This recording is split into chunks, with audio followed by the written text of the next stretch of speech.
el doctor Carlos Campabadal nos va a describir algunas recomendaciones, algunas buenas prácticas y técnicas de almacenamiento y conservación.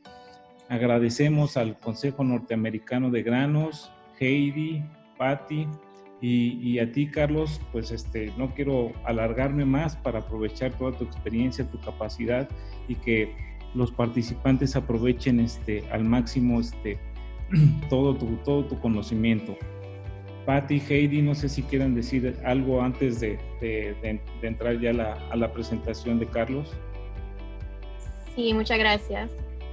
Voy a dejar que también Patricia les dé una bienvenida muy rápida también para aprovechar el tiempo de Carlos, pero solo quería decirles buenas tardes. Y antes que nada, muchas gracias a todos presentes aquí el día de hoy de AMEPA y también José Manuel por su invitación muy amable y tomar su tiempo para este curso que estamos ofreciendo el día de hoy. Algunos sí ya me conocen, veo los nombres aquí y me da mucho gusto saludarles, aunque no podemos estar presentes el día de hoy. El asunto de virtual me agrada mucho y que ustedes están tomando su tiempo personal para llegar. Me llamo Heidi Bringenberg, represento el Consejo de Granos de los Estados Unidos en México. Y muchos de ustedes saben la misión, pero los que no, nosotros lo que hacemos es promocionar los granos de Estados Unidos, los granos específicos de maíz, sorgo, cebada y todos los coproductos de estos productos. Somos organización sin fines de lucro y nuestros patrones son los productores que producen esos granos y toda la cadena de suministro de Estados Unidos y México. También el gobierno de Estados Unidos nos apoya con fondos, USDA, que es el Departamento de Agricultura. Tenemos y agradecemos mucho la relación que tenemos en conjunto con AMEPA, Gramosa y toda la membresía importante que representa su organización. Como mencionó José Manuel, con este programa esperemos como el consejo que podemos ofrecer a ustedes en AMEPA este programa útil con información muy actual de las mejores prácticas en granos. Para la presentación el día de hoy les presento el experto Dr. Carlos Campabadal, que tiene muchísimos años de experiencia en el tema y de hecho ya nos apoyaba en un programa muy amplio con varias plantas de alimento en el país durante este mes. Nada más de mi parte, también quiero presentarles a mi equipo que está presente. Tenemos Patricia Esqueda, especialista del mercado, tanto como Javier Chávez, otra especialista del Consejo de Granos en México. Patricia ahora les va a dar algunos comentarios antes de dar comienzo al programa. Otra vez, muchas gracias y espero que aprovechen el programa el día de hoy. International Grains Program. Y ya todos espero que estén viendo toda la diapositiva, solo tiene que ser una en estos momentos. Sí. Ok, entonces ya, para poder encaminarnos un poquito, como les dije, sí, ya tengo 10 años trabajando aquí en este instituto y también parte del profesorado de aquí el Departamento de Ciencia Industrial Grano, que ahí en eso son 8 años que he estado acá. Antes de eso estuve aquí en posgrado en Estados Unidos, también trabajando con uno de los proveedores de granos aquí muy fuertes de Estados Unidos, y antes de eso en Costa Rica, en una fábrica de alimentos para animales, en toda la parte de manufactura y obviamente en la parte de almacenamiento, que fue la que me especialicé. Entonces, nada más para los que no se ubican, quién soy yo, quién es el instituto o qué es la universidad. Nosotros estamos localizados aquí en el mero centro de Estados Unidos. Si ustedes agarran el mapa de Estados Unidos y tiran un dardo, pues cae en el centro. Si lo pegan en el centro, es exactamente ahí en Kansas. Y nuestro instituto realmente lo que se enfoca es de brindar asesoría técnica y educación a todos los compradores internacionales de grano de Estados Unidos. Y trabajamos en conjunto con el Consejo de Granos y todos los demás grupos de exportación, como la soya también, que he tenido la oportunidad de trabajar con ellos y en AMEPA. Y también obviamente con toda la gente que produce aquí domésticamente, pero obviamente nuestro enfoque es más que todo internacional. Entonces, bueno, ya en lo que es caer en la presentación, es importante, pues a mí me gusta siempre resumir un poco qué es lo que vamos a hablar durante la presentación. La idea es que nos enfoquemos en prácticas de almacenamiento de granos y materias primas y a la misma vez, obviamente, esto se relaciona también a lo que es producto terminado del alimento en cualquier forma, ya sean harinas, pellets, hojuelas, alimentos cruzados. Lo primero que vamos a hablar es enfocar ciertos conceptos y factores que son importantes para poder comprender por qué hacemos las diferentes prácticas. Luego ya nos enfocamos en sí ya a las diferentes prácticas y vamos terminando un poco dándole, por decirlo así, una breve descripción de todo lo relacionado a micotoxinas desde el punto de vista del manejo y el almacenamiento. No vamos a entrar en la parte ya cómo afecta la nutrición, ese no es el punto, pero me gusta siempre mencionarlo en este tema porque muchas veces la gente que habla de micotoxinas habla de todos los efectos nutricionales, toda la parte veterinaria, pero no se enfoca uno mucho en lo que es cómo controlarlas desde el punto de vista del almacenamiento y procesamiento del alimento en general, ¿verdad? Entonces, con eso, siempre es importante mencionar el por qué hay que hacer estas buenas prácticas, por qué son importantes, ¿sí? Bueno, lógicamente, lo primero que uno se le viene a la mente es lo que uno busca es mantener la calidad, ¿verdad? Prácticamente de los ingredientes, en el almacenamiento, cuando los recibimos desde la planta hasta que son procesados y como producto final antes que salgan ya a la granja o a nuestro distribuidor o a nuestros clientes. Pero una parte muy importante de estas buenas prácticas es ayudar a reducir la proliferación de todos los hongos, ¿verdad? Que crecen, que están presentes en el maíz, en las materias primas, en los destilados, en la soya, en las paredes del silo, en todo lado en el ambiente. Y obviamente también las micotoxinas. Y aquí hago un énfasis de aflatoxinas y ocratoxinas porque estas son realmente las que crecen durante el almacenamiento. El resto nada más se producen durante el crecimiento de la planta en campo, ya sea del maíz, algodón, cualquier commodity, llamémoslo así. Otra importancia, obviamente, es que hay que reducir los riesgos de compactación. La compactación generalmente en el almacenaje se da por cuando cae agua, cuando crecen los hongos, pero la materia prima como que se pega. Muchos tienen características de pegarse, como la pasta de soya, la torta de soya. Otras pasa más que todo cuando pasa este movimiento de agua. Y esto generalmente, obviamente, lo vemos en silos, tolvas o inclusive en bodegas planas. Entonces, un buen manejo de prácticas de almacenamiento nos ayuda a reducir esto, que es un riesgo no solo en que el producto no salga, pero también en la parte de salud de todo lo que es seguridad industrial, seguridad laboral. ¿Qué más es importante? Todo lo que son reducción de mermas, ¿verdad? Por infestación de insectos o por pérdida de humedad, ¿verdad? Muchas veces perdemos humedad, eso nos hace perder peso, ¿verdad? Entonces, cuando ya después no nos calza muy bien todo lo que es la contabilidad, eso está relacionado a las mermas. Eso se puede controlar hasta cierto punto a través de buenas prácticas de almacenamiento. Y obviamente, el último punto aquí es evitar contaminaciones cruzadas de microorganismos, ¿verdad? Y eso no solo, también se incluye hongos, pero me refiero también obviamente a las micotoxinas, pero enfocado también en todo lo que son patógenos. Listeria, E. coli, o sea, cualquier salmonela, cualquiera de estos que obviamente si quedan en el alimento, pues puede causar un problema en la salud del animal, que también se puede relacionar luego a la comida que luego pasa a ser del consumo humano, ¿verdad? Entonces, es más que todo este diagrama un poquito ahí para que lo vean. Puse el maíz, pero en general puede ser cualquier materia prima. Lo que uno trata de evitar es que pasen, más que todo, insectos y a la misma vez el crecimiento de hongos, ¿verdad? Entonces, algo importante de mencionar es que hay que ponerle atención al maíz y a los granos en general durante el almacenamiento. ¿Por qué? Porque independientemente de donde venga esa materia prima, lo voy a generalizar en maíz porque obviamente es el principal ingrediente en lo que es la formulación de alimentos para animales, ¿verdad? Pero, y aparte porque es el más susceptible al deterioro, principalmente por los hongos, y que esto se incrementa cuando se almacena en condiciones climáticas de lo que yo le llamo tipo semitropicales o tropicales, ¿verdad? Cuando hablamos de condiciones tropicales es usualmente cuando las temperaturas ambientales tienen la tendencia a ser más altas de 28 grados Celsius y la humedad relativa, o sea, la cantidad de agua que hay en el ambiente, es más del 65%. Que esto generalmente son las condiciones ideales para que los hongos empiecen a crecer exponencialmente. Ese es el punto donde la mayoría de especies de hongos empiezan a crecer más rápido, ¿verdad?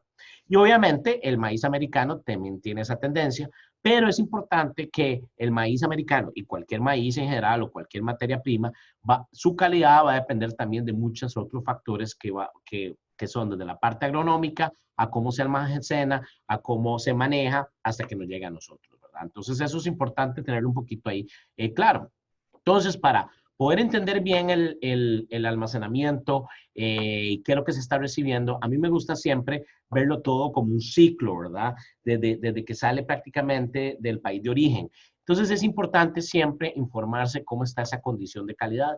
Y hay muchos lugares donde uno puede encontrar información. Algo muy importante es que el Consejo de Granos, y pues obviamente aquí los tenemos también como colaboradores en esta reunión, ellos ponen anualmente un reporte de todo lo que es la cosecha en general, tienen ya más de 10 años en esto, y también los últimos años han hecho lo que es ya el maíz cuando se exporta, que esto obviamente influye bastante en todo lo que es México. Aparte de eso, el Departamento de Agricultura tiene mucha información, si se meten a esta liga de internet, hay páginas que van poniendo información de cómo se están comportando las condiciones durante el crecimiento de los granos y la cosecha, como pueden ver ahí en Ag Web Farm Journal. Eso más que todo para aquí, para la gente, los agricultores, pero nos puede ayudar. Y también muchos de los vendedores de equipos de micotoxinas y los secuestrantes también hacen muchos análisis. Biomin es una. Lo importante es que todas estas casas comerciales es revisar el número de muestras, porque no es lo mismo poner 4 muestras que representen a Estados Unidos a poner 400, que es como un número más realista, ¿verdad? Entonces son importantes para que ustedes vean.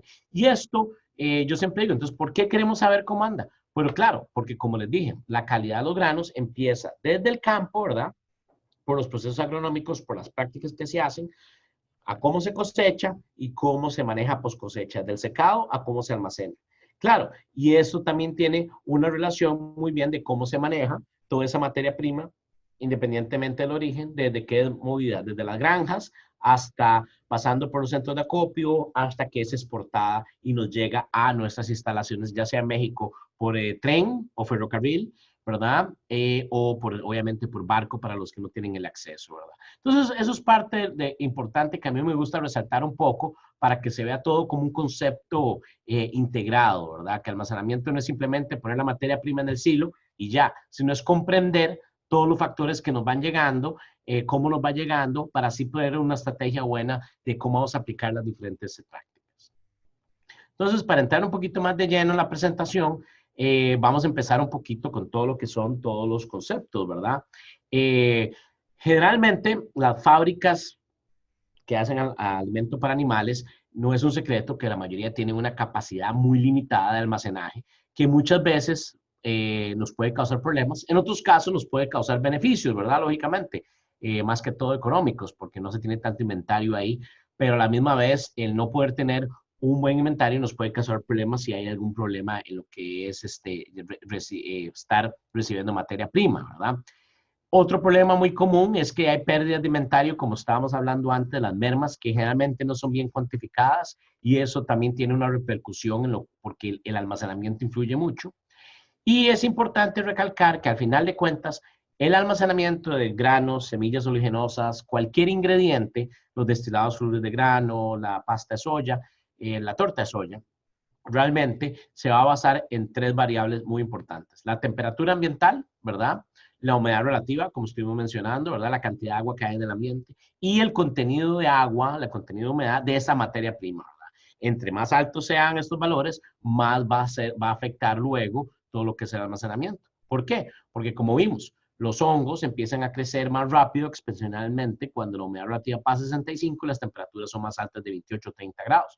Y entre más agua tenga esa materia prima, más contenido de humedad, más agua va a haber disponible para que esos hongos que están dentro de la materia prima al final le den agua disponible para que crezcan, ¿verdad? Aparte que entre más agua tenga disponible esa materia prima, más agua se va a mover a través de esa masa de almacenaje, ya sea en un silo, en una tolva, en una bodega, en fin, en cualquier estructura de almacenaje, ¿verdad? Y al final de cuentas, ¿qué es lo que estamos buscando? Mantener la calidad de esas materias primas con buenas prácticas para que así podamos tener una buena calidad de producto terminado. Entonces aquí empezamos a ver un poco todo lo que son los diferentes factores que afectan el almacenamiento de granos o materia prima. En la representación, como les dije, es más enfocado al maíz, ¿verdad? A ser el principal grano en la mayoría de dietas. Yo sé que muchos usan sorgo y aplica bastante bien, ya que son muy parecidos. Todos los que ustedes ven aquí que están en un círculo azul representan algo donde hay agua, ¿verdad? Ya sea movimiento externa o interna, ¿verdad? Entonces, eso es parte de lo que a mí me gusta siempre empezar, porque es algo primordial para poder llegar a controlar ese almacenaje. ¿Cómo podemos tener problemas de agua? Bueno, el primero obviamente es el caso de la condensación. La condensación se da generalmente cuando tenemos temperaturas altas, ¿verdad? Afuera, adentro del silo. Eso pasa especialmente en silos metálicos, donde el metal hace que haya una buena transferencia de calor entre la parte externa al interno. Hay un cierto nivel de agua, ya sea en humedad relativa o en humedad del grano. Luego, en las noches, típico de los climas semitropicales y tropicales, baja esa temperatura. Entonces, ¿qué pasa? Se da esta condensación. Entonces, el agua que está en forma de vapor, en la humedad relativa, se condensa, pasa al líquido y empieza a llover como internamente.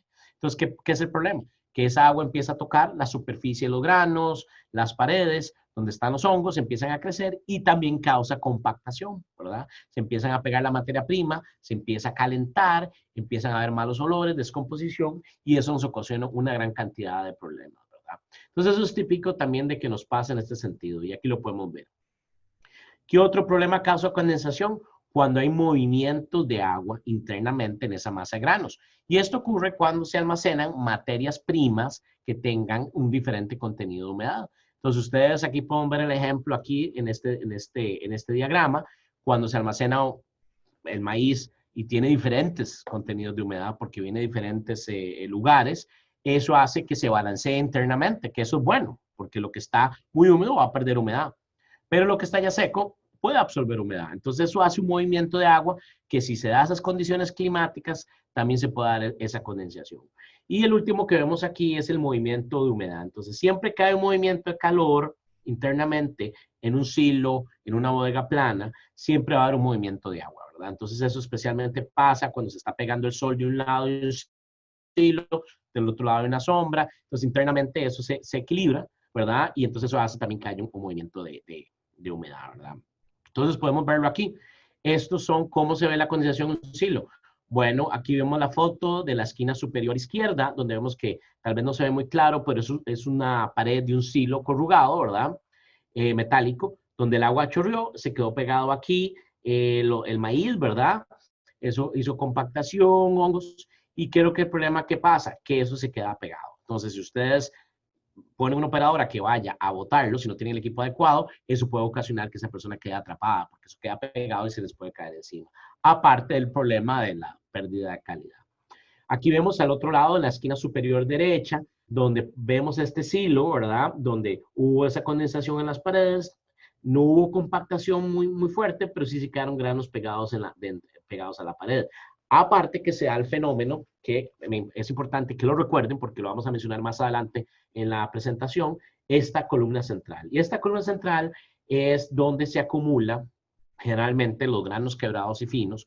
Cuando se llena un silo desde la parte de arriba, va cayendo el maíz, las partículas más grandes, que son los granos enteros, tienen la tendencia a quedarse ahí, pero también se van a los lados.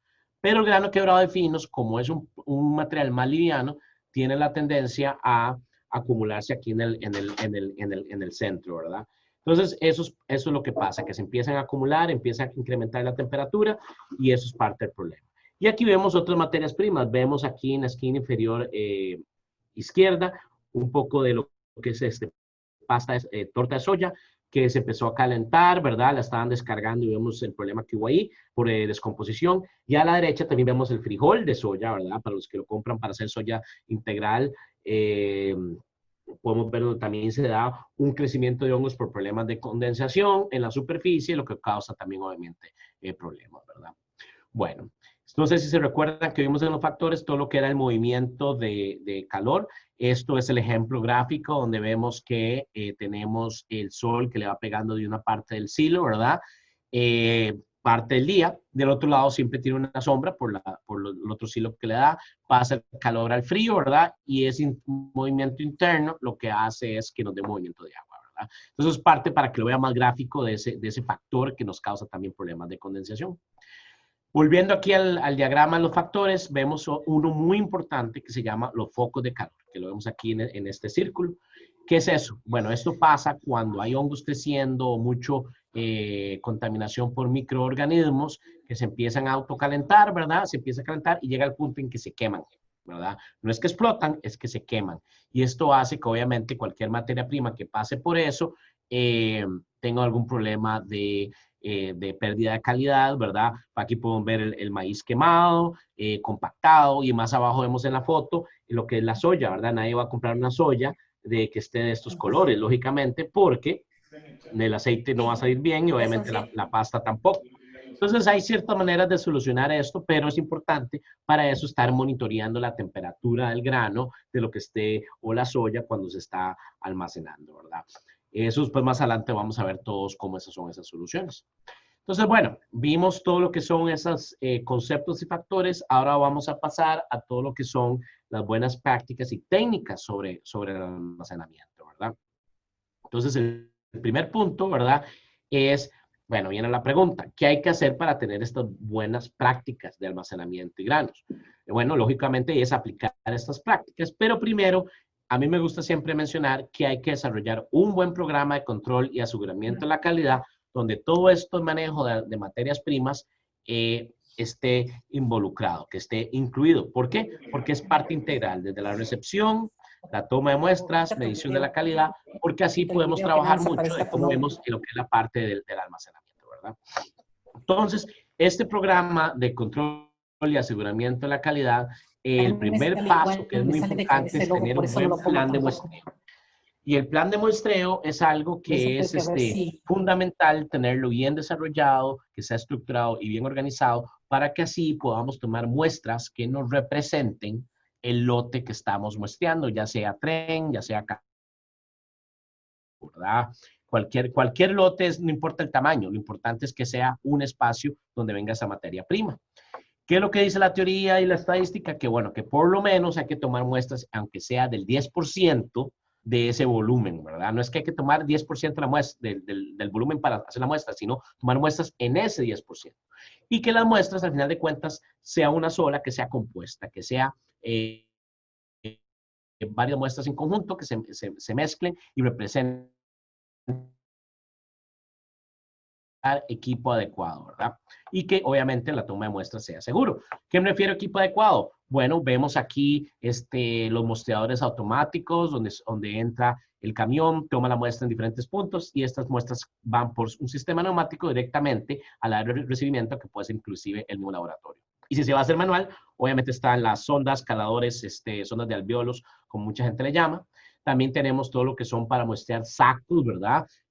Como tienen que tener esta parte así como para poder pinchar ese saco y tomar un poquito de esa materia prima. Y al final de cuentas, esa muestra compuesta, luego es importante dividirla de una manera objetiva utilizando diferentes equipos como el divisor o el dividor Borner, que es aquí que le pongo aquí en ejemplo, para que así podamos ya trabajar con esa muestra para hacerle sus análisis de calidad. Entonces, ¿qué es importante en la toma de muestras? Que se haga de una manera segura, no solo por la seguridad del operador que está tomando la muestra. Aparte de eso, que es muy importante, no se siente seguro, no va a tomar la muestra de una buena manera.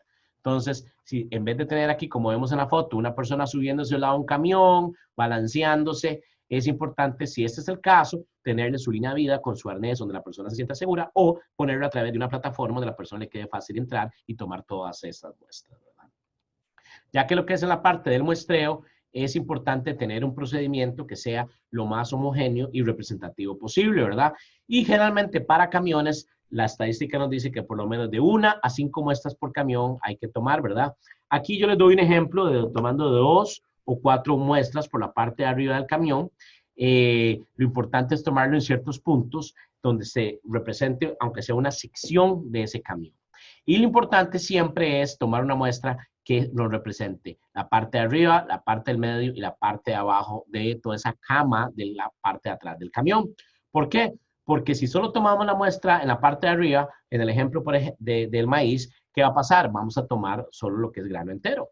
Si tomamos en la parte de abajo, ¿qué nos va a venir? Una muestra llena de grano quebrado y finos, ¿verdad? Y la realidad es que la calidad de ese maíz va a ser una representación de lo que viene en la parte de arriba, la parte medio y la parte de abajo, ¿verdad? Nada más recuerden que un camión cuando se va moviendo se da muchas vibraciones y los granos quebrados y finos tienen la tendencia a bajar. Lo mismo cuando ustedes abren una caja de sucaritas, ¿verdad? Que si se han quebrado un poco esas hojuelas, va a estar en el fondo y la parte de arriba son las hojuelas. El mismo concepto es en el maíz. Y si van a muestrear cuando se descarga, es importante hacerlo de una manera sistemática durante toda esa descarga. No solo cuando empieza a descargar, no solo al final, sino tomar un poquito de muestras a través de toda esa descarga si no se hace muestreo con algún calador o algún equipo de esos, como vemos aquí en el diagrama de la esquina superior derecha, ¿verdad? Ya el segundo paso de todo lo que es el muestreo es obviamente hacerle las mediciones de calidad mínimas que sean representativas, o sea, que sean las principales que ocupamos para poder tener un concepto de lo que estamos recibiendo, para poder tomar la decisión de cómo lo vamos a almacenar, cómo lo vamos a manejar. Eso incluye, obviamente, lo que es la humedad, inspección si vienen con insectos, medición de micotoxinas, medición de grano quebrado y finos y material extraño, y obviamente también involucra todo lo que son ya la composición química, ¿verdad? Nutricional, proteína, grasas, etcétera, ¿verdad? Pero es importante tener estos equipos necesarios para poder determinar cómo está esa calidad, no solo para ver cómo la almacenamos, sino también cómo se va a usar para poder procesarla. Entonces, es importante que sepamos que el control de calidad y lo que es en general el almacenamiento, cómo se afecta, la calidad no es solo aquí donde vemos en los silos durante el almacenaje, sino que es desde el campo, cuando esa materia prima es cosechada en Estados Unidos, en México, en cualquier lado, a cómo se almacena, cómo se transporta. Pero lo importante es que una vez que ese transporte sale dirigido a nuestras instalaciones, como vemos aquí el barco, ya es nuestro problema. Y la calidad va a ser afectada, no solo en trasiego, sino durante la descarga, almacenamiento, procesamiento, almacenaje y transporte, inclusive cuando llega al consumidor, en este caso puse un cerdito, pero si ese alimento viene con problemas de micotoxinas y hongos porque no se almacenó bien, porque hubo una contaminación cruzada, este animal se va a enfermar, independientemente que hicimos un buen trabajo para atrás, ¿verdad? Entonces es importante saber que todo ese ciclo es importante ponerle atención para que nos ayude a poder entender. Y por eso es que es importante tomar muestras representativas y hacer los análisis adecuados. Y no solo cuando se recibe la materia prima, sino durante el almacenamiento, durante el procesamiento, el transporte y hasta que llegue ahí al comedor, ¿verdad? Entonces, para tener una manera bien estructurada de cómo hacerlo, es importante en este programa de control y aseguramiento de la calidad relacionarlo con buenos procedimientos de operación estándar, ¿verdad? Donde venga descrito cada procedimiento que vamos a hacer, cada análisis que vamos a hacer, que tenga todos esos rubros bien explicados para que cualquier persona que llegue a tomar esa muestra, a tomar este procedimiento y lo vaya a hacer, entienda bien qué es lo que se va a hacer. Y aquí lo podemos ver desde su propósito, el alcance que se va a llegar, por qué estamos haciendo esto, qué requisitos, qué equipo, qué procedimiento, en fin, todo lo más descriptivo posible y documentado, porque esto nos ayuda a trabajar más organizados y obviamente, entre mejor organizados estemos, mejores resultados vamos a ver, ¿verdad? Ya con eso pasamos al siguiente punto de todo lo que es ya los diferentes planes que son relacionados al programa de control de aseguramiento de la calidad, que a la misma vez también están relacionados en todo lo que es almacenaje. El primero que vamos a ver es el plan de control de plagas, que prácticamente es reducir cualquier población al mínimo posible de las plagas. Y cuando me refiero a plagas, en este caso me refiero a roedores, pájaros, insectos. Claro, hay otro tipo de plagas, ¿verdad? Hay gente que considera plagas malezas con que viene el maíz, pero bueno, eso es otro tema más fitosanitario. Pero también hay otro tipo de animales, ¿verdad? Yo con el consejo hace muchos años, no muchos años, hace como unos 5 o 6 años, estaba haciendo un entrenamiento como este y yo, bueno, en la sección de preguntas me empezaron a preguntar, bueno, ¿y cómo puedo controlar culebras? ¿Y cómo puedo controlar monos? Y yo, ¿cómo monos? Sí, porque resulta que los monos se les meten a las bodegas planas a comerse la materia prima y su excremento queda ahí y les cae una contaminación cruzada. Entonces, en fin, claro, lo resumo en estas que son las principales en nuestros medios, pero no descartar que hay otro tipo de plagas que también nos pueden afectar, ¿verdad? Entonces, el primer paso para un buen control y manejo de plagas es desarrollar un buen programa integral de manejo de plagas, que lo que busca es tener ciertos pasos que nos aseguren que vamos a reducir la población de plagas al menor número posible, siempre tratando de evitar aplicar químicos, ya sea insecticidas o fumigantes como última opción, ¿verdad? Y claro, estos pasos involucran uno muy importante que es el monitoreo, que le llamo yo, que es prácticamente inspeccionar cómo están esas poblaciones de plagas en nuestras instalaciones, en nuestras materias primas. ¿Y por qué hacemos esto? Porque ocupamos saber qué es lo que hay para saber si hay algún problema y cómo lo podemos resolver. Y esto obviamente la inspección viene desde los camiones, ¿verdad? Que estén limpios antes de cargarle materia prima, todo lo que es la parte el recibimiento en las bodegas, todo lo que es las instalaciones, de todo lo que es la planta en sí, los equipos, ¿verdad? Y todo lo que es la parte de los silos, ¿verdad? En todo lo que es este programa de manejo de plagas, también es importante todo lo que es el control y trampas, ¿verdad? Tener un buen control de todo, seguir las regulaciones que hay en los gobiernos de cómo manejamos químicos y tener toda esa información en todo lo que se llama en inglés Material Safety Data Sheet. O sea, un portafolio donde ven toda la descripción de cómo manejar estos químicos, si hay algún derrame, si hay alguna exposición a todo lo que son los humanos, ¿verdad? Entonces, todo eso es parte de este control de plagas. Y aquí lo vemos que es uno de los factores importantes en que van a afectar el almacenamiento. Entonces, puede considerar como una de las prácticas, ¿verdad? Y parte de la inspección no solo es saber qué cantidad de plagas tenemos, también nos ayuda a identificar.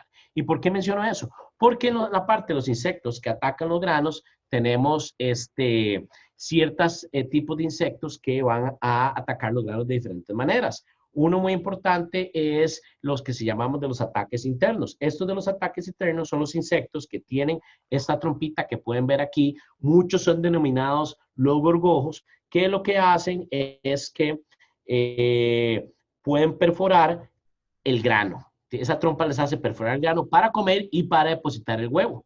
Entonces, pues cubren, entonces no nos damos cuenta que ahí hay un huevo, ¿verdad?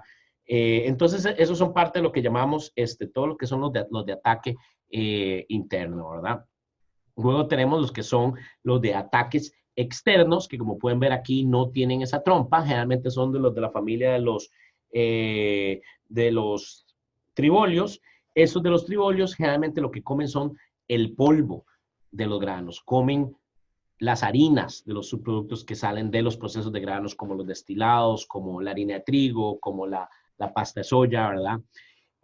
No son tan perjudiciales como los de los ataques internos, pero también son consideración, que si empezamos a ver que tenemos una población muy alta de estos que tenemos aquí, eso implica que tenemos mucho grano quebrado de finos o hay muchas harinas en el ambiente o almacenadas de una manera que no es la adecuada. Y hay un tercer tipo, que aquí vemos los nombres científicos, que son los insectos que si están presentes es porque no atacan grano, pero se alimentan de los hongos que están con el grano, ¿verdad? Entonces, si hay mucha población, indica que tenemos mucha presencia de hongos dentro de nuestro silo, de nuestras bodegas de almacenar, ¿verdad? Aquí donde vemos, esto lo menciono para reforzar lo que había mencionado anteriormente. En el ciclo de crecimiento de los insectos, bajo el ojo humano, y si tomamos una muestra, nos damos cuenta que solo cuando los insectos ya están adultos es cuando los podemos identificar.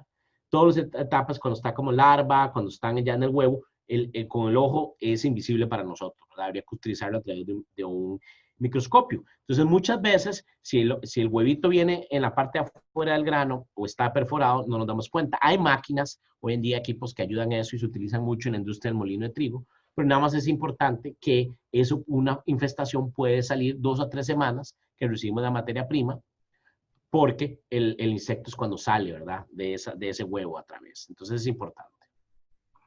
En todo lo que es el control y monitoreo de roedores, eso también es una plaga que muchas veces no se le da la importancia de vida, ¿verdad?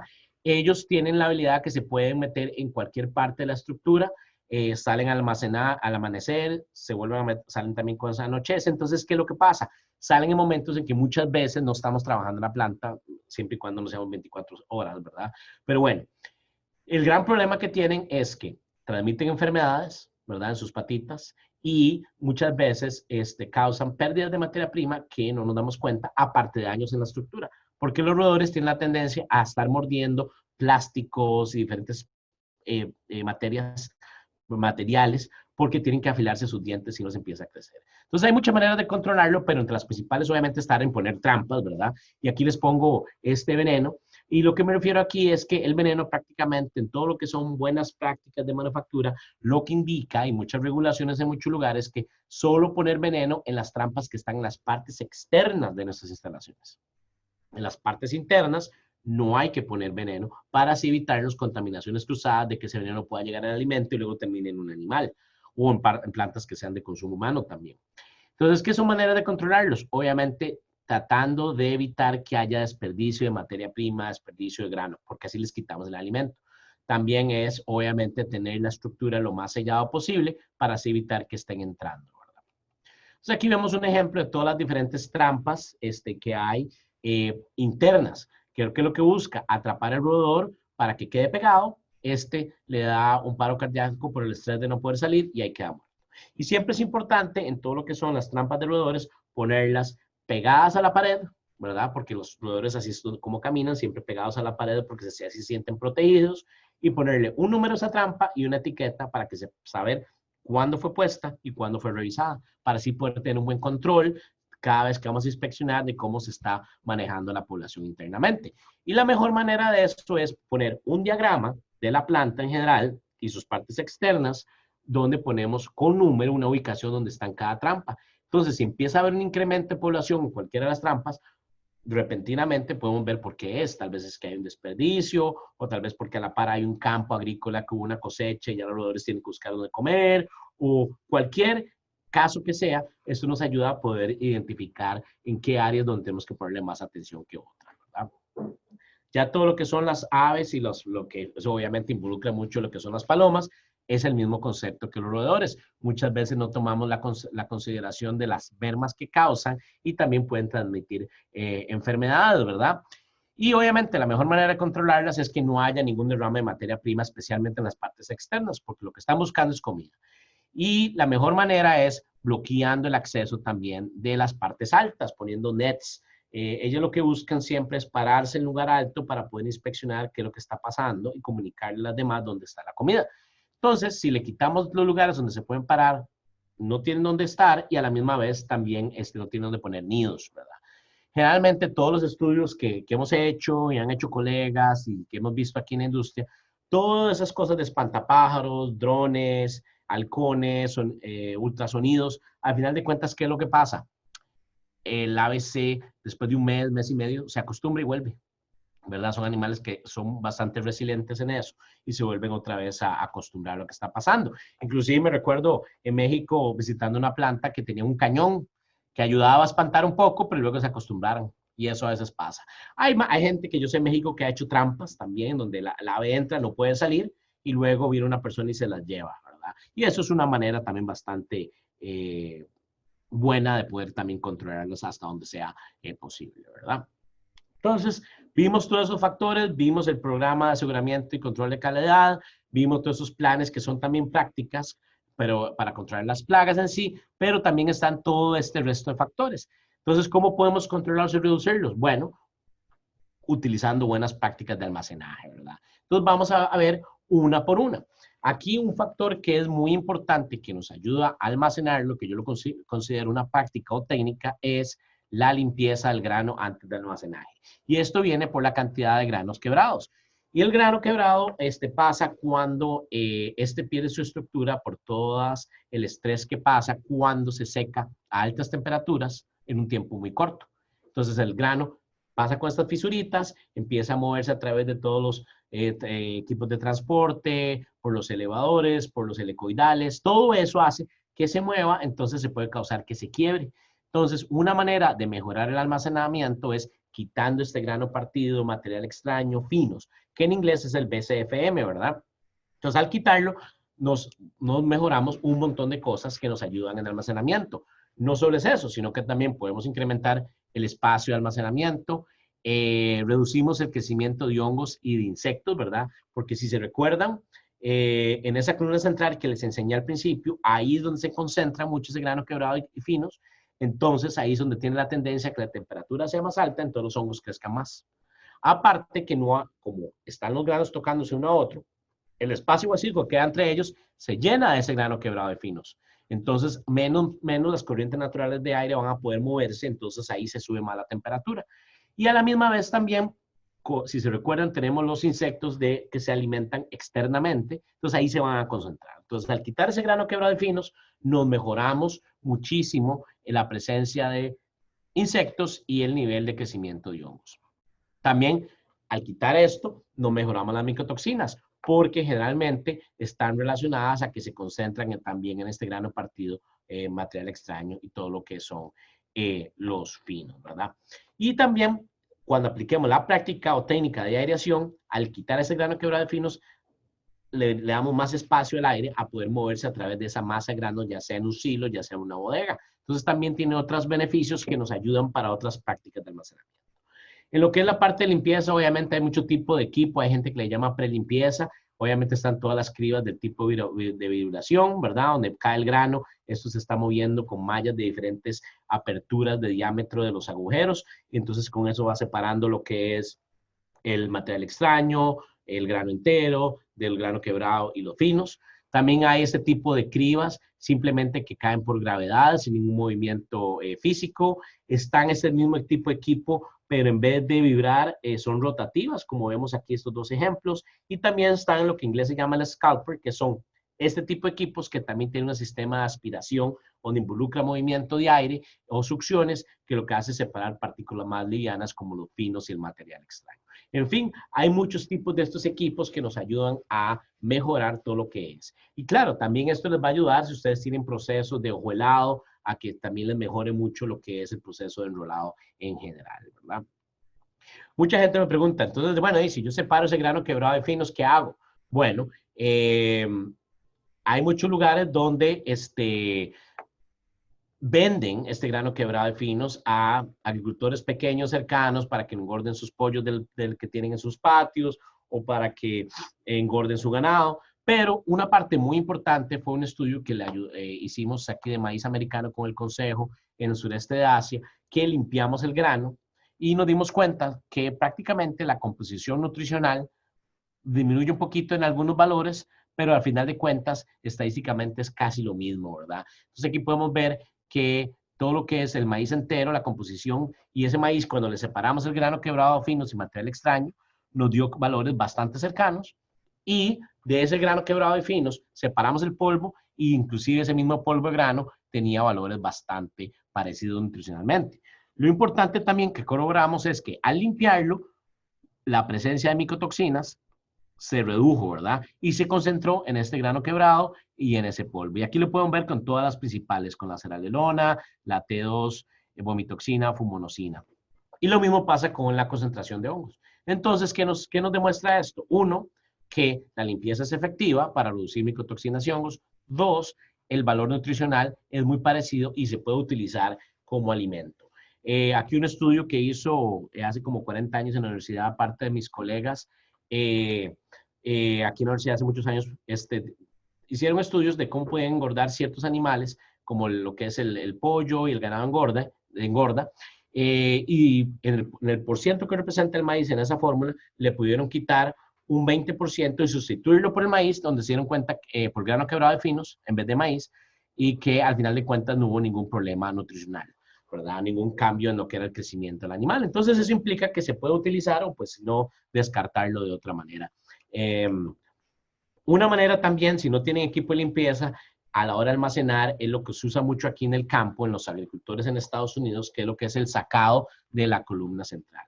¿Qué me refiero con eso? Si se recuerdan esa foto que les enseñé al principio, cuando se llena un silo por la parte de arriba, en la columna central, directamente abajo, se concentra ese grano quebrado, finos y grano entero. Entonces, simplemente, si ustedes tienen silos de fondo plano que se descarga por el centro, simplemente con volcar ese montículo, o sea, darle vuelta a ese pico, lo primero que va a salir es esa columna central. Entonces, esa columna central va a ser una mezcla de grano entero, lógicamente, grano quebrado, finos y material extraño. Entonces, eso se puede utilizar inmediatamente en el proceso.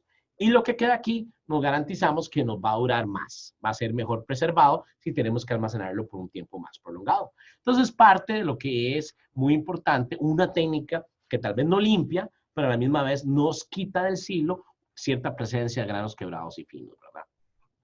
Bueno, como otra de las prácticas importantes, también tenemos lo que es los planes de limpieza, que también obviamente está ligado al programa de control y aseguramiento de la calidad, ¿verdad? Entonces, parte muy importante, la mejor manera de determinar cómo limpiar, lo primer paso que yo recomiendo es a tomar un diagrama de la planta, ¿verdad? Y investigar cuáles son las áreas que creemos que son más susceptibles a a ensuciarse más, ¿verdad? Un ejemplo, el área de molienda. Otro ejemplo, el área de descarga de materia prima, ¿verdad? De los camiones en la fosa antes de que se vaya al almacenamiento. Son zonas que constantemente hay más polvo que en otras, como decir en la parte del peletizado, como decir donde están el almacenamiento, si lo tienen integrado todo lo que son los microingredientes, por ejemplo.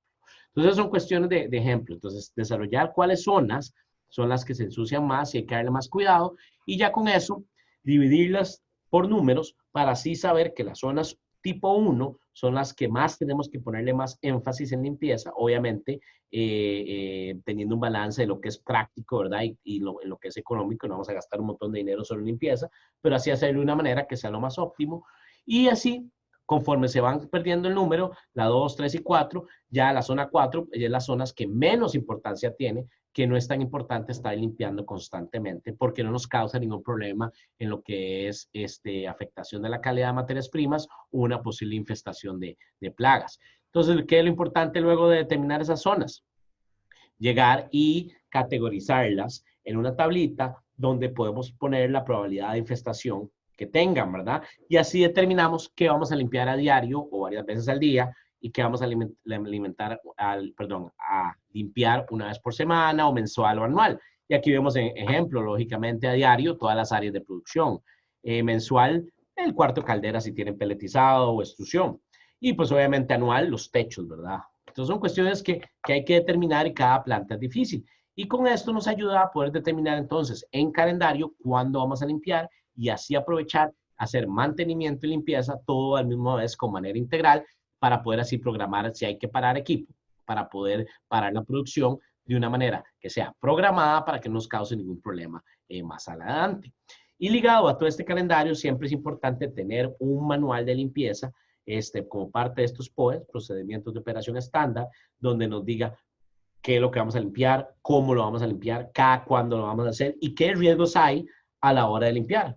O sea, si hay que bloquear, etiquetar la máquina, si vamos a limpiar, por ejemplo, una mezcladora, hay que bloquearla, etiquetarla antes de entrar, ¿verdad? Porque hay un riesgo laboral.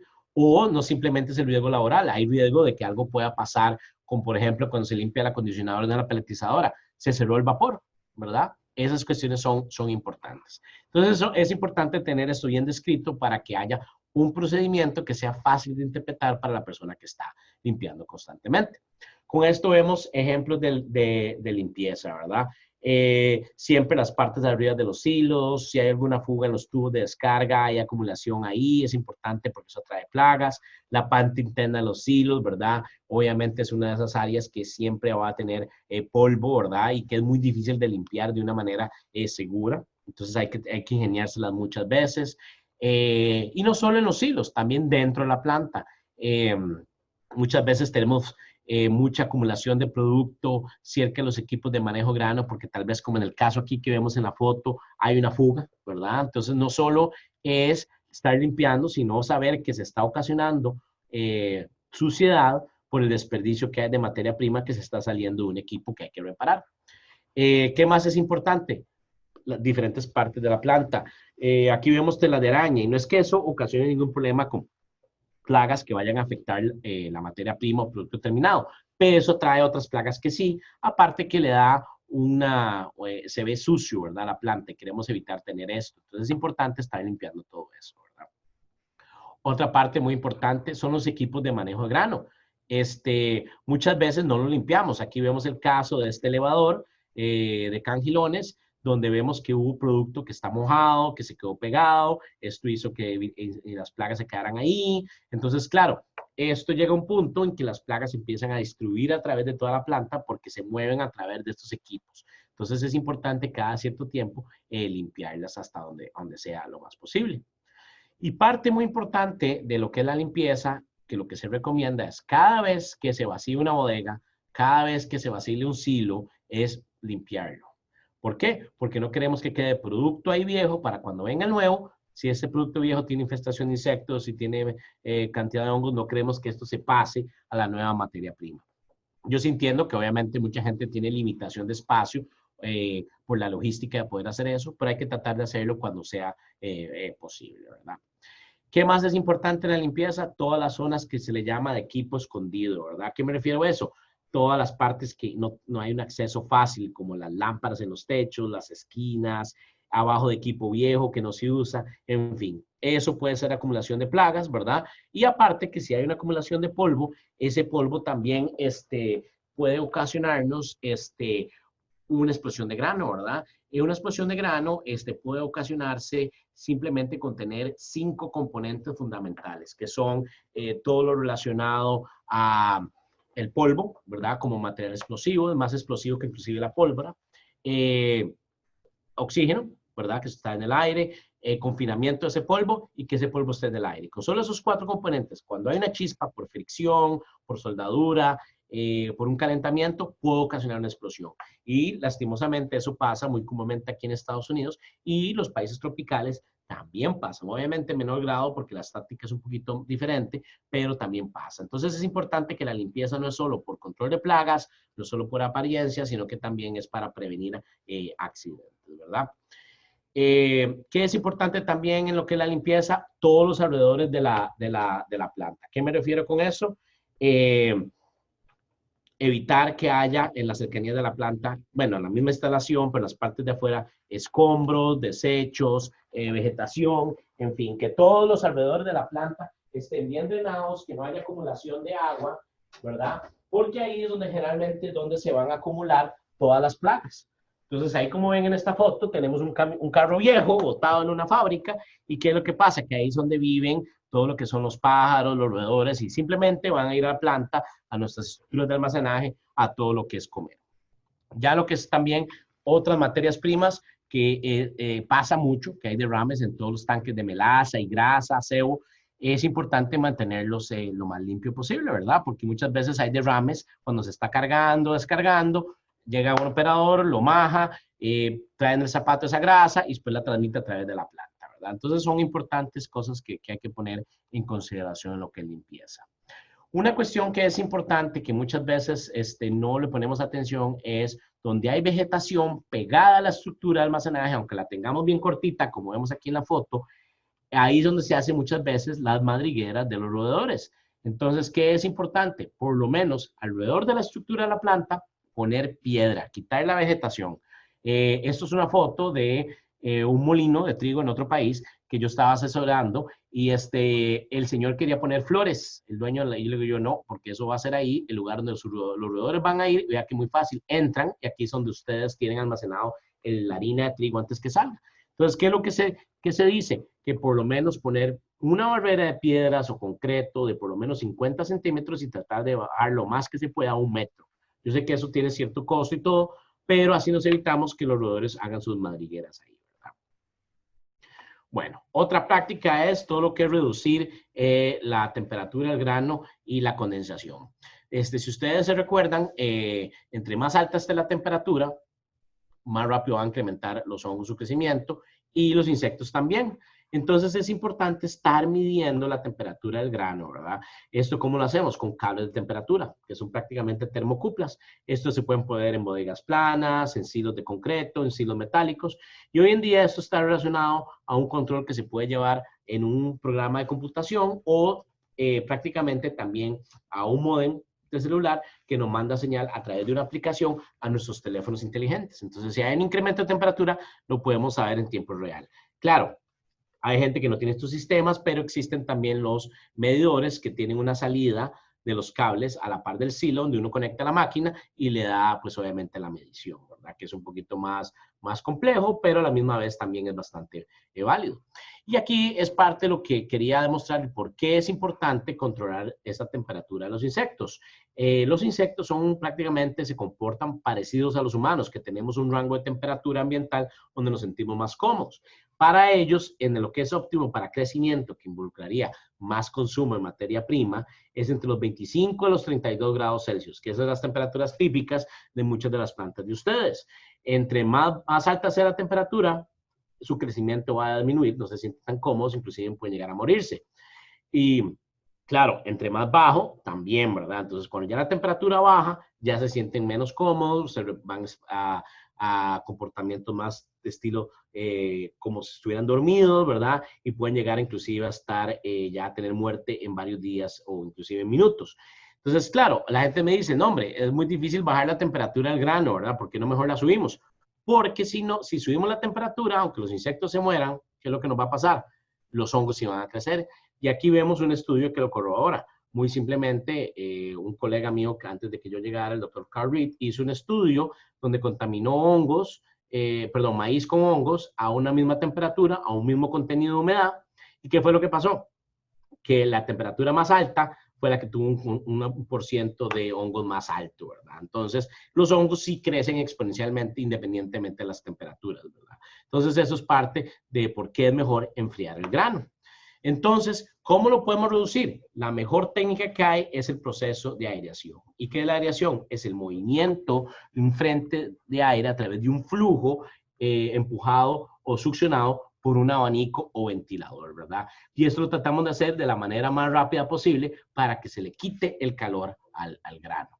Entonces, esto hace que se enfríe al quitar ese calor y esto nos ayuda, obviamente, a que los hongos y los insectos, pues, se les reduzca un poco su actividad. ¿Qué nos ayuda también la aireación? A reducir los focos de calor. Si se recuerdan a la diapositiva de los factores que afectan el almacenamiento, nos damos cuenta que sí hay los focos de calor, se les puede quitar ese calor a través de la aireación, ¿verdad? También la aireación nos ayuda a reducir el problema de la condensación, porque ¿qué es lo que nos hace la aireación? Nos quita ese calor que se acumula entre la superficie de la masa de granos y el techo, la parte interna de los hilos. Entonces, la aireación quita ese calor, ya sea por succión o por empuje positivo. Entonces, eso nos ayuda a hacer eso. ¿Qué más nos ayuda la aireación? A reducir los cambios internos de temperatura. Si recuerdan la diapositiva, lo que es el sol, eso hace que la temperatura sea uniforme a través de la masa de granos y obviamente también entonces nos reduce los cambios internos de humedad que hay. Inclusive, la aireación, dependiendo de la humedad de la materia prima, puede inclusive llegar hasta quitar simplemente con la aireación hasta un 2% de lo que es la humedad, ¿verdad? Entonces, ¿cómo lo podemos interpretar? Bueno, como les mencioné, con los cables de temperatura, que siempre es importante mencionar que tienen que estar amarrados al piso para que ese cable, cuando se llene ese silo, no esté dando vueltas y llegue a tocar ahí la pared del silo y nos dé la temperatura en la pared, no el grano, ¿verdad? Bien amarrados. Y claro, cuando se descarga, pues hay que soltarlos. Nos da interpretación de la temperatura. Entonces, es importante, aparte de poner las alarmas, si tiene un sistema automatizado de medición de temperatura, verificar qué es lo que está pasando midiendo los datos. Y aquí lo podemos ver. Estos son unas pruebas de un silo que estábamos haciendo hace varios años. Un cable tenía 16 sensores. O sea, aquí vemos del 1 en la parte de abajo, 16 en la parte de arriba. Entonces empezamos a ver que la parte de abajo del maíz, esto fue maíz, empezó a calentarse. Entonces empezamos a ver que se empezó a calentar, ese calor empezó a subir y llegamos a un punto en que ya la temperatura más de 32 grados, nos empezamos a dar cuenta, bueno, ya más de 32 podemos estar cayendo ya en problemas. Entonces ahí lo vemos con este 34, 37. Y conforme nos dimos cuenta, empezamos a ver que ya empezó a subir mucho. Entonces lo que hicimos fue prender los abanicos de aireación, ¿verdad? Cuando las condiciones climáticas lo permitían, se empezó a enfriar el grano y empezamos a empujar ese calor para afuera. Y fuimos bastante exitosos hasta que empezamos a ver que otra vez empezó a calentar y empezaron a llegar a ver temperaturas de casi 39 grados, inclusive mucho más. Entonces, ¿qué es lo que nos estaba viendo eso? Que eso nos indica que había un foco de calor que no podíamos ya controlar con aireación. Entonces, por más aireación, lo mejor que era sacar ese grano y utilizarlo lo más rápido posible. Entonces, la interpretación de la temperatura del grano no es solo para saber cómo está moviéndose la aireación, qué es lo que está pasando, sino para saber qué otra técnica podemos utilizar o si utilizamos el maíz o el grano lo más rápido posible, ¿verdad? En lo que son las reglas de aireación, eso es importante y va a depender mucho de las condiciones climáticas donde están localizados. Generalmente lo que se dice es que para poder hacer una buena aireación hay que tener los abanicos prendidos por más de 150 horas. No tienen que ser seguidas. Pero, ¿por qué digo eso? Porque los abanicos de cualquier casa comercial que los ponen con los hilos están calculados para mover un flujo de aire que es de 0,1 metro cúbico de aire por tonelada de materia prima por minuto. ¿Por qué? Porque si se va más alto este flujo, pasa tan rápido el aire que no saca el calor. Y si es menos de eso, va a durar mucho. Entonces el calor no se mueve tan rápido. Entonces, estos dos estudios han dicho que generalmente el rango es entre 1 a 0,1 metros cúbicos por tonelada por minuto, ¿verdad? Entonces, eso está calculado para que en condiciones normales estos abanicos muevan, independientemente de la capacidad del silo, ¿verdad? Porque esto es una relación, duren 150 horas. Y muchas veces en los climas tropicales tenemos los problemas que tenemos altas temperaturas durante el día y en la noche bajan, que eso es bueno, pero la humedad relativa sube. Entonces, no queremos airear cuando las temperaturas sean más altas de 30 a 32 grados, porque si no ya estamos metiendo mucho calor al silo, pero tampoco queremos airear cuando la humedad relativa sea más grande de 75 a 80%. ¿Por qué? Porque lo que vamos a meter es mucho más humedad. Entonces queremos hacerlo cuando estos dos valores sean los mínimos posibles. Y los estudios, obviamente, si uno analiza las temperaturas, ¿verdad? Y humedad relativa durante el día en cualquier parte semitropical o tropical, nos da que las condiciones óptimas, donde no está todo tan alto, pero tampoco tan bajo, es temprano en la mañana o temprano en la noche, o sea, al final del día o al principio del día. Entonces, eso va a depender mucho donde estén localizados. Entonces, ahí es donde hay que estar midiendo la temperatura para poder tomar una decisión. Entonces, ¿qué es lo que dicen las reglas? Que si el maíz se va a almacenar menos de 2 meses, menos de 3 meses, yo no haría aireación. ¿Por qué? Porque conforme ustedes están buscando las condiciones ideales de temperatura ambiental y humedad relativa para prender esos abanicos, las diferentes horas que puedan hacer al día no van a ser suficientes para hacerlo de una manera rápida. Entonces, ya cuando terminen, ya probablemente ese maíz ya lo van a haber consumido. Pero si ustedes almacenan más de 3 meses, ahí sí vale la pena airear. Entonces, ¿qué es lo que uno dice? Tratar de que no airear cuando la temperatura del grano sea, ambiental sea más, del grano sea más de 32 grados, la humedad relativa sea más alta de 80%. ¿Y por qué 80% si yo dije que los hongos crecían más del 65-70%? Porque cuando pasa el aire, a través de las aspas de los abanicos, se expande. Entonces el volumen de agua baja. Entonces eso es parte de por qué es eso. Y una de las condiciones ideales para airear es que hay que tener por lo menos una diferencia, que la temperatura del aire afuera, la temperatura ambiental, tiene que ser por lo menos de 5 a 8 grados más bajo que la del grano. Porque si no hay esa diferencia de temperatura, no va a haber una manera en que este grano se va a enfriar, parte de lo que es la termodinámica. Entonces es importante que tener estas condiciones. Entonces muchas veces si almacenamos por periodos cortos, si nuestros climas son muy húmedos o muy calientes, pues no vamos a poder airear. Entonces hay que buscar siempre los problemas, los momentos en que se pueda dar. Casos de emergencias, ¿qué me refiere a eso? Cuando ustedes se dan cuenta que la temperatura de su grano está subiendo más de 35, va a llegar a 40 grados, lo más recomendable es usar ese grano lo más rápido posible. Pero si no se puede, entonces ahí tal vez sí hacer aireación, siempre y cuando hay esa mínima temperatura, diferencia de temperatura del grano con el aire de 5 grados, para que así por lo menos no lo baje un poco y no se llegue a quemar esa materia prima o a descomponer muy rápido, ¿verdad? La aireación no es solo en silos, ¿verdad? De metal o concreto, también se puede hacer en bodegas planas, se almacenan las materias primas así. Lo importante es tener los ductos con las perforaciones de los agujeros de por lo menos de un 16avo de pulgada para que así el aire pueda distribuirse a través de toda esa masa de granos. Y muy importante, si no hacen aireación porque no pueden por las condiciones climáticas o porque almacenan la materia prima un periodo muy corto, es importante sellar la entrada de ese abanico. ¿Para qué? Para así evitar que esas plagas estén entrando, ¿verdad? Porque por ahí se pueden meter roedores, se pueden meter insectos, ¿verdad?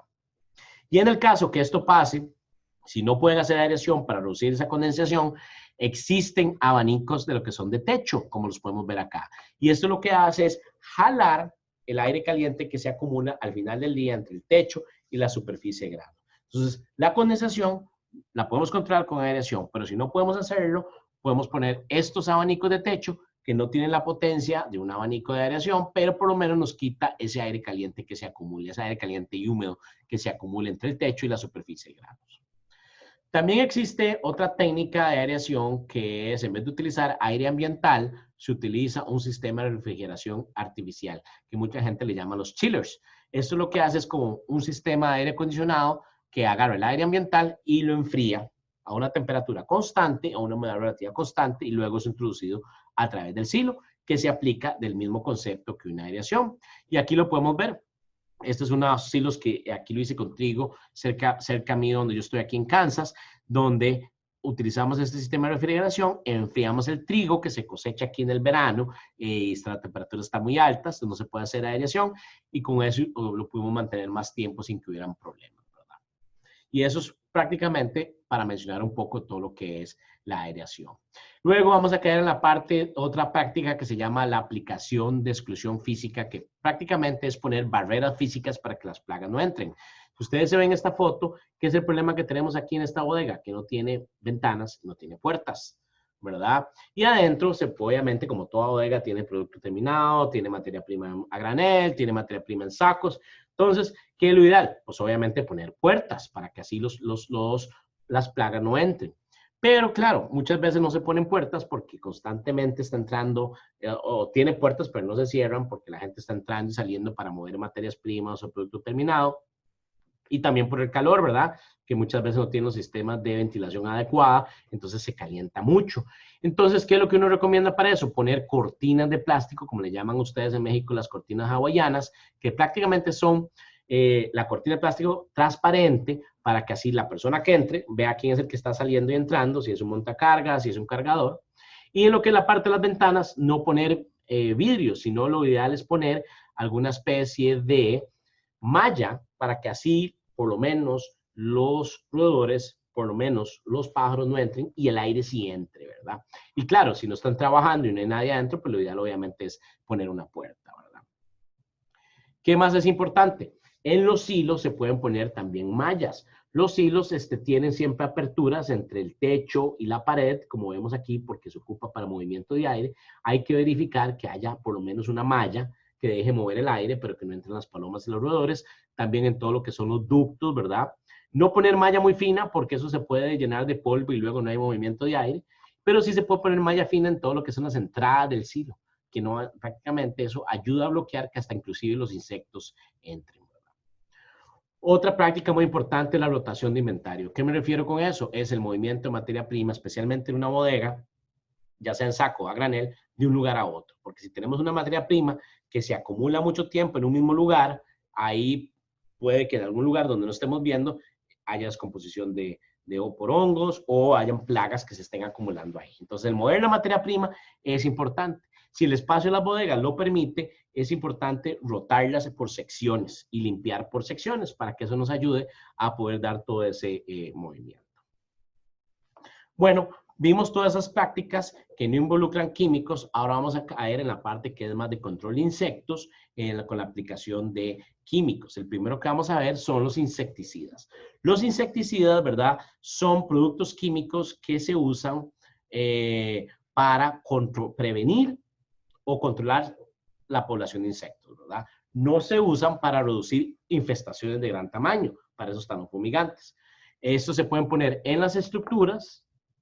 Hay muchos que son aprobados para poner en estructuras de almacenamiento de materias primas en la parte externa y en la parte interna. Inclusive hay unos que se denominan los protectores de grano, que también se pueden mezclar con el grano. Esos tienen que obviamente ser aprobados para eso, ¿verdad?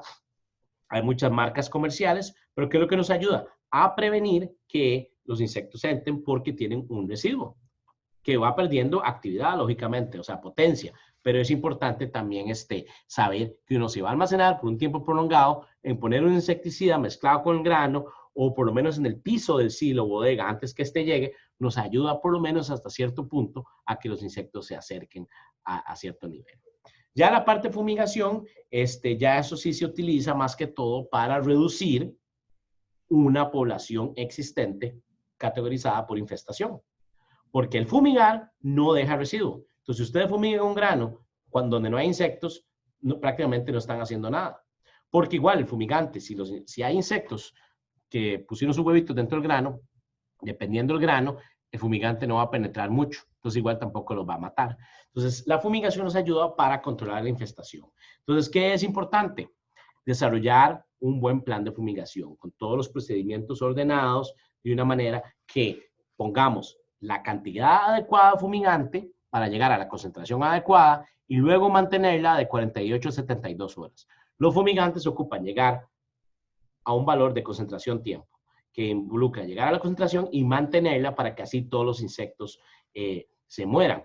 Es importante mencionar que el cálculo de cuántas tabletas o pellets, dependiendo de lo que usen, de la casa comercial que usen, se basa en el volumen de la estructura que se va a fumigar, no en la cantidad de grano que hay.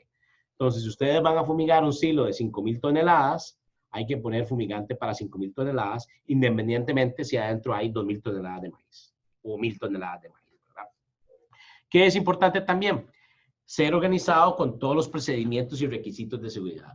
¿Qué pasa? El fumigante, especialmente la fosfina, que es prácticamente las únicos que hay hoy en día comercialmente para granos, es tóxico para humanos. Entonces es importante que esa estructura quede totalmente sellada y se le pongan todos los letreros o rótulos para que la gente no entre cuando se está dando esa concentración, ¿verdad? La fumigación. Entonces es importante seguir todas esas instrucciones de etiqueta del fumigante y, como mencioné, sellar todas las partes del silo para que no haya fuga de insectos, como podemos ver aquí, que está en una fumigación, vemos los insectos en el abanico, entonces había que sellarlo, porque ¿qué pasa? Los insectos se salen, esperan que se vaya el efecto del fumigante y vuelven a entrar. Y también para que no se escape el gas, porque si se escapa el gas, no solo es tóxico para los humanos y la gente y las cosas de alrededor, sino que también se nos va la concentración y no llegamos a la concentración adecuada. Entonces, muchas veces pasa que si no se llega a la concentración adecuada, luego los insectos no están expuestos a lo que tienen que llegar y pueden crear resistencia. Y eso ha pasado en muchas partes del mundo, ¿verdad? Porque hoy en día solo están bajo diferentes casas comerciales el fumigante que se llama la fosfina, ¿verdad? Que es el fosfuro de aluminio o el fosfuro de magnesio. Y esto prácticamente existen solo dos más. El sulfuro fluorídrico, que es uno nuevo que se utilizaba mucho en nueces y frutas bajo la marca Profume. Y está lo que es el bromuro de metilio, que prácticamente en muchos lugares no se puede utilizar por la contaminación que hay con la capa de ozono, ¿verdad? Entonces es importante saber que por eso hay que hacer las fumigaciones con lo que tenemos de fosfina de la mejor manera, de la manera más óptima. Y una de estos es aplicando todo lo que es la recirculación de fumigante, ¿verdad? ¿Qué significa esto? Es sellar ese silo y poner una bombita de recirculación como la que vemos aquí para que mueva el gas. Entonces, con eso hacemos que el gas se mueva a través de toda la masa de granos de una manera más óptima. No se utiliza el abanico de aireación, ese tiene que estar sellado porque es un flujo muy fuerte de aire. Lo que buscamos es que el fumigante se mueva. Porque si ustedes ponen las tabletas por la parte de arriba del silo, solo va a bajar naturalmente 9 metros, más de eso no baja. Entonces es importante forzarlo a que baje con una bomba de recirculación para que así se mueva a través de todo lo que es ese silo. Claro, eso es para silos que sean muy grandes. Cuando son silos pequeños, pues tal vez no haya problema. O también uno los pone por la parte de abajo de esas tabletas o cuando se está llenando el silo y se pone esta recirculación para que sea más eficiente, ¿verdad? Bueno. Luego aquí vamos a caer a otra práctica de almacenamiento, que son la aplicación de inhibidores de hongos. Mucha gente le llama fungicidas, que son generalmente ácidos, ¿verdad? Que no permiten el crecimiento de hongos. Lo más comunes son los propiónicos. Esto, obviamente, su efecto es mejor si se aplica en grano limpio, o sea, que no tenga grano quebrado y polvo, porque como todo líquido, se va a adherir a las partículas más pequeñas más rápido que las más grandes. Entonces, al ser grano quebrado de finos, no queremos que ahí se mezcle. Entonces, limpiando el grano es más efectivo. Eso se puede poner en sólido o líquido, ¿verdad? Si no tienen cómo limpiar el grano, pues es mejor ponerlo en sólido para que así el líquido no se adhiera como expliqué.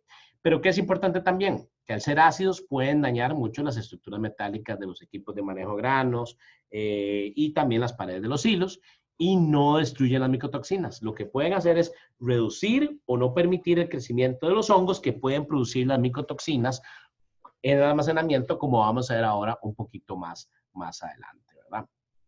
Una manera para controlar hongos en paredes en bodegas, especialmente en regiones muy húmedas, es pintarlas con una mezcla de agua con carbonato de calcio. Esto lo que hace es que evita que el hongo se pase a la materia prima si está tocando las paredes o en el mismo suelo, ¿verdad?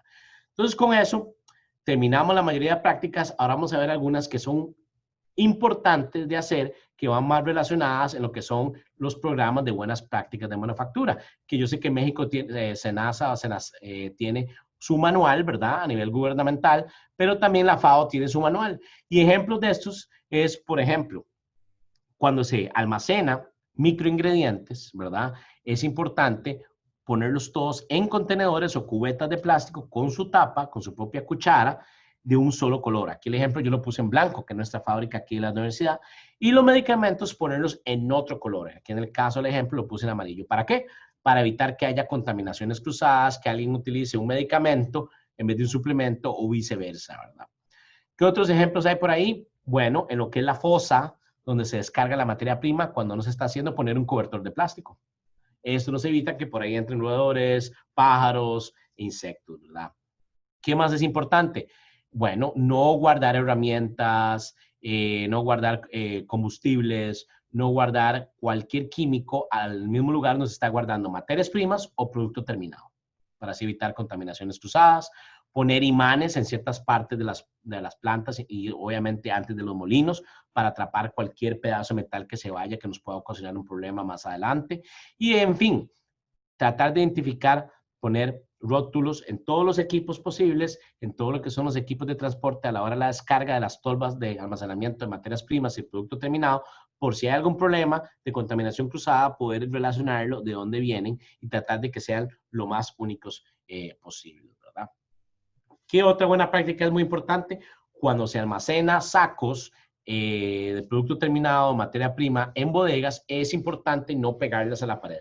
Dejarlo por lo menos, como vemos aquí, de 30 a 50 centímetros. ¿Por qué? Para inspeccionar si hay algún derrame, también para evitar que haya transferencia de hongos o agua de las paredes a los sacos. Y lo más importante, porque si se recuerdan de los roedores, ellos van a caminar a la par de la pared. Entonces, si uno les tiene el saco a la par, les va a quedar muy fácil comer. Entonces, si uno da esa distancia, es importante para que así ellas no se sientan tan protegidas y no dañen los sacos tan rápido, ¿verdad? Una parte que es importante también en la parte de almacenamiento para evitar todo lo que son contaminaciones cruzadas es la parte relacionada a los programas de bioseguridad.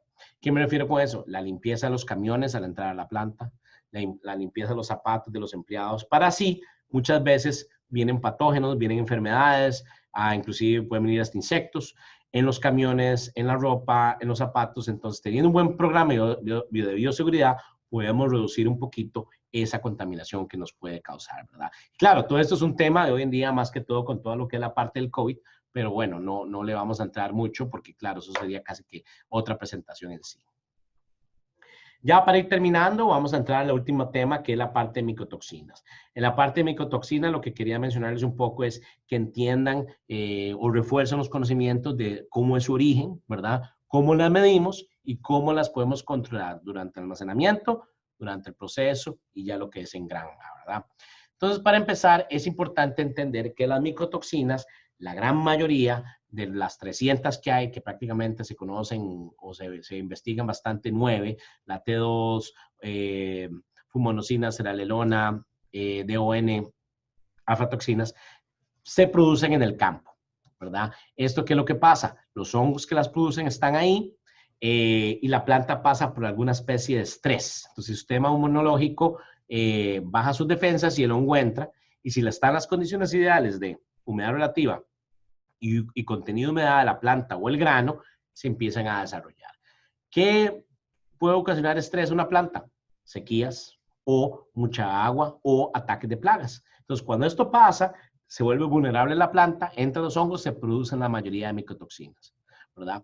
Y luego, claro, estas no crecen en el almacenamiento o durante el proceso o durante el consumo. Las únicas dos que lo hacen son estas dos que aquí puse en letra más oscura, que son las aflatoxinas y las ocratoxinas. ¿Por qué? Porque son producidas por el hongo de las familias Aspergillus, ¿verdad? Aspergillus glaucos, Aspergillus flavus, parasíticos.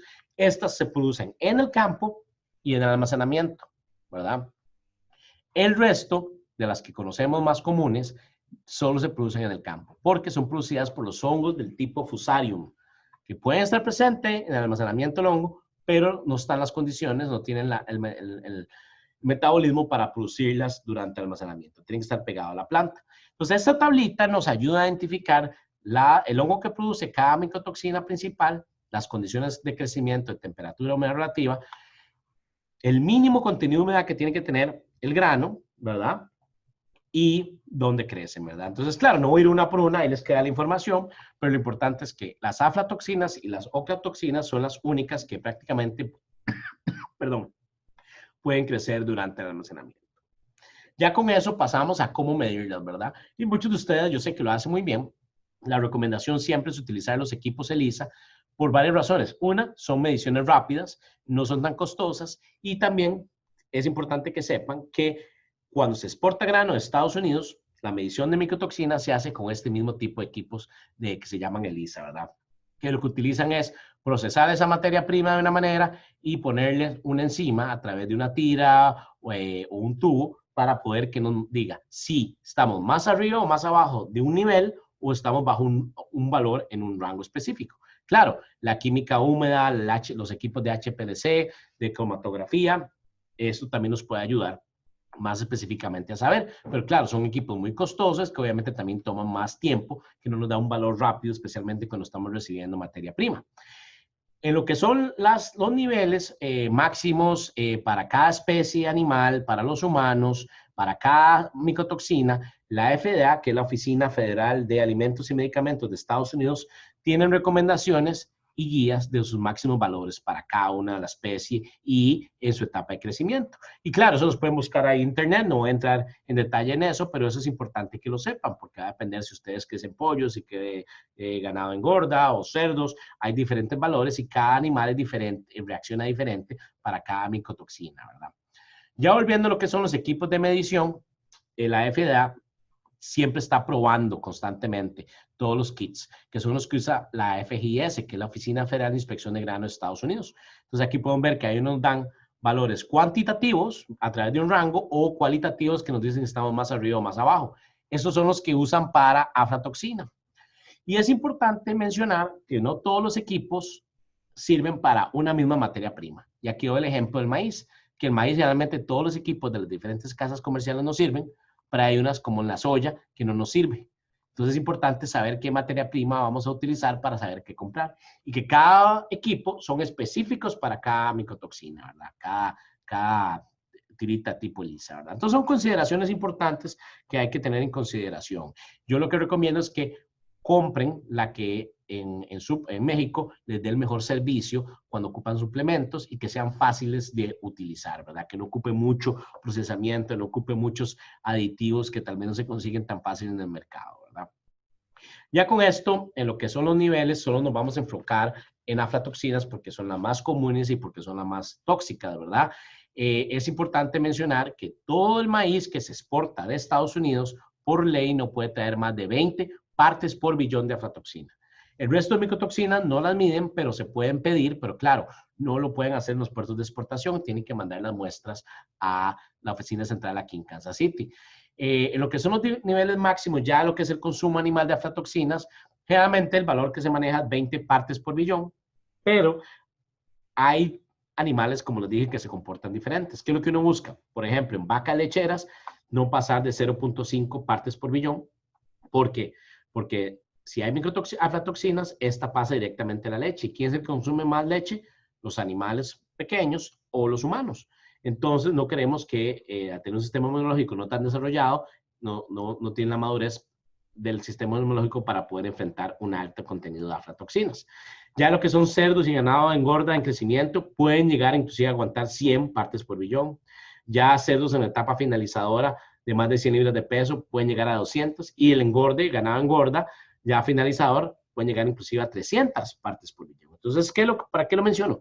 Para que vean que uno puede, si tiene aflatoxinas o otras micotoxinas, pueden ver qué nivel tienen y así utilizar ese maíz o ese sorgo o esa materia prima enfocada en hacer alimento para especies que sí lo pueden aguantar. Y esa es parte de las estrategias que tenemos como parte de su control, ¿verdad? En lo que sería granja.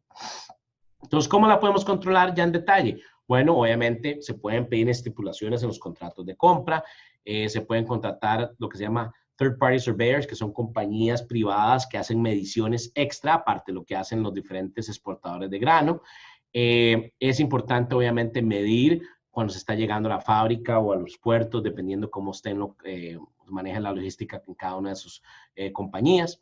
Y en la parte de almacenaje, prácticamente la gran mayoría de prácticas que vimos ahora pueden ayudar a controlar micotoxinas. Por ejemplo, mantener el contenido de humedad bajo mediante aireación, el mover la rotación de inventarios, la limpieza del silo antes del llenado, la limpieza del grano, ¿verdad? También es importante. Entonces hay muchas prácticas que, aunque no las estamos haciendo para micotoxinas, también nos pueden ayudar.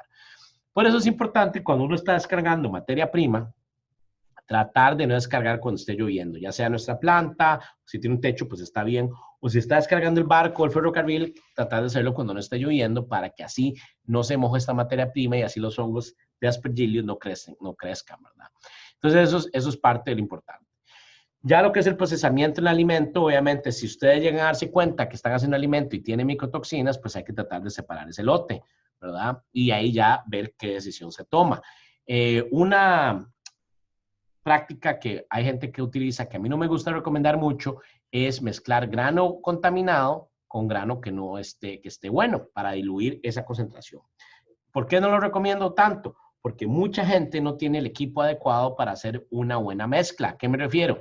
Tener una tolva o un silo donde está llegando cierta cantidad de grano por un lado, controlando la cantidad que entra por minuto, por hora, y por otro lado, un menor grado, lo que está contaminado. O decir, le están dando 10% de grano contaminado y por otro lado 90%.